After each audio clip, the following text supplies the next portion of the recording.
And the imagery that I want to share with you is one that will help you understand the larger concept of Surah Al-Asr. Imagine with me that you are drowning.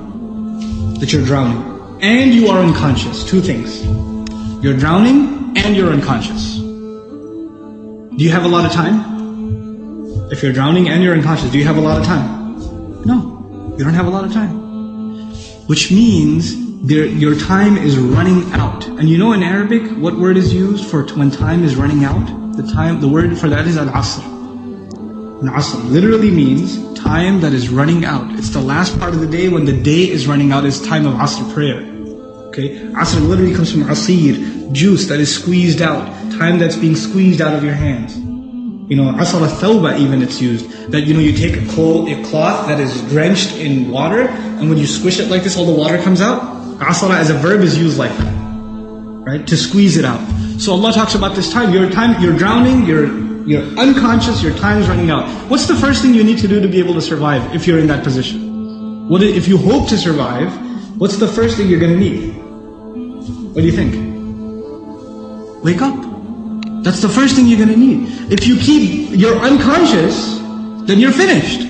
The very first condition has to be you have to wake up. And even if you were in the most wonderful dream, and in your dream you were enjoying the greatest success, you're driving a Ferrari down, they have these car commercials with the hills and the highways on the side, the water on the other side, right? You're in one of those cars, the top's been dropped off, and you're just cruising along the highway, enjoying life. That's your dream. But when you wake up, what do you realize? You're drowning. You're underwater. That's the first condition. You have to wake up. Once you do wake up, you say, oh man, this is a nasty reality and I was enjoying such a good dream. I should go back to sleep. If you do that, what kind of person would you be? Insane. You'd be insane. Or someone at least who has no courage to accept reality. Because they found reality to be very difficult, they decided they're going to put themselves back to sleep even though they woke up. Does this person, if he drowned, can he blame anybody else? The one who woke up and went back to sleep? You think? Someone who never woke up, maybe, right?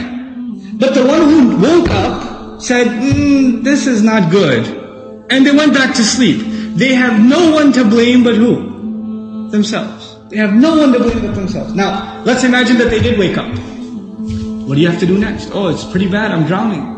Even if you don't know how to swim, will you not use every muscle in your body to make certain kinds of motions to go towards the surface? Wouldn't you do that?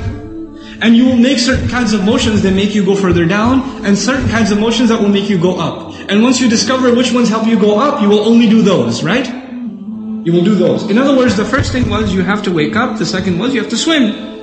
You have to do something to try to get to the surface. When you got to the surface, you gasped for air, and you got pulled back down. You got pulled back down. And you know who you got pulled back down? You won't believe this. There's a chain around your foot, and your relative, your cousin, is sleeping, and he dragged you down. And now you're drowning because of your sleeping cousin. What do you have to do now? You gotta wake him up. And you're not even waking him up because you want to save him. Who are you waking him up for? Maybe you want to save him, maybe. Maybe you don't even like your cousin, I don't know. Right? But what's the point? The point is you're trying to wake him up because if you don't wake him up, who's also going to drown? Yourself. So you wake him up and he says, man, I was driving a Ferrari, you woke me up for no reason. I'm going back to sleep. Forget you. Can you just say, okay, well, I didn't like you anyway, suit yourself? Can't do that. If he goes to sleep again, what are you going to do?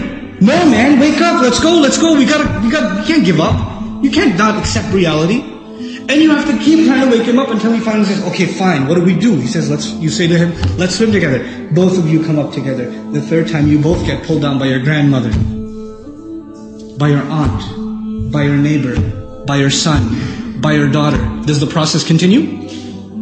The process continue? There's a 4-part process to this people surviving.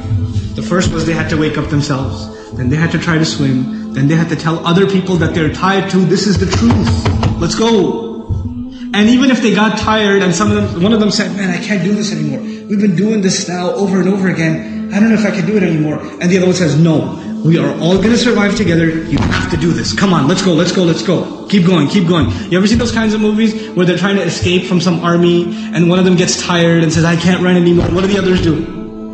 Come on, let's go. We can do this, we can do it. And they get him to run anyway, even though he thinks he can't run anymore. They work with each other because their survival depends on each other. They work together desperately. What does Allah say at the end of this surah? First He says, إِنَّ الْإِنسَانَ لَفِي Wal asr, first of all, time's running out. Then He says, إِنَّ الْإِنسَانَ لَفِي خُسْرٍ. I'll translate it, human beings are drowned in loss. You see the parallel? Human beings are drowned in loss.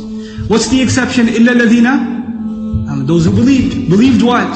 Allah didn't say, آمَنُوا بِاللَّهِ وَمَلَائِكَتِهِ وَكُتُبِهِ وَرُسُلِهِ وَالْيَوْمِ الْآخِرِ وَالْقَدْرِ خَيْرِهِ وَشَرِّهِ مِنَ اللَّهِ تَعَالَى وَالْبَعْثِ بَعْدَ. Nothing. He didn't mention anything. Even though all of those things are included. According to the siyaq of the surah, the context of the surah, what is the first thing these people have to believe? That they're in loss, that they're drowning. And if they do come to believe that, and they correct their iman, what's necessarily going to happen? They're going to swim and move upwards. How does Allah describe this action? وَعَمِلُوا الصَّالِحَاتِ. They do good things. They do things that help reconcile the situation. By the way, salih is an adjective here, salihat, jama' mu'annath salim, which literally means that which corrects something. Something was wrong and it corrects it. So they do actions that correct the situation. Literally like the guy trying to swim. But because they were tied to other people, what else did they have to do?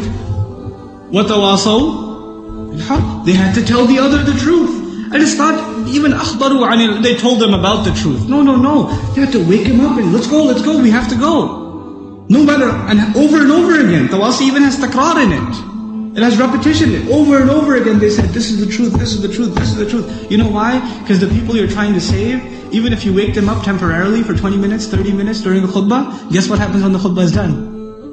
They go back to sleep. They start drowning again. So what do you have to do? You have to go and wake them up again. Then they get sleepy again. Then you gotta wake them up again. This is tawasi bil haqq. And you might get tired of doing it. You might become impatient. So Allah also adds, وَتَوَاصَوْا the sabr. You gotta keep doing it. Sabr means consistency, constancy, perseverance, patience. You gotta remain on point. You gotta keep doing this. Because your survival depends on it. In the end, if you do all of these things but you have no patience, and you give up, you drown too. So even if you had iman, and you had good deeds, and you told people about the truth, but you didn't have sabr, you still drown. So how many conditions do you have to fulfill to survive? All four. All four conditions are required. They're critical and they're necessary. Which is why there's a wa in between them. You see the logical progression from iman to amil salihat to tawasaw bil haqq to tawasaw bis sabr, beautifully articulated in this.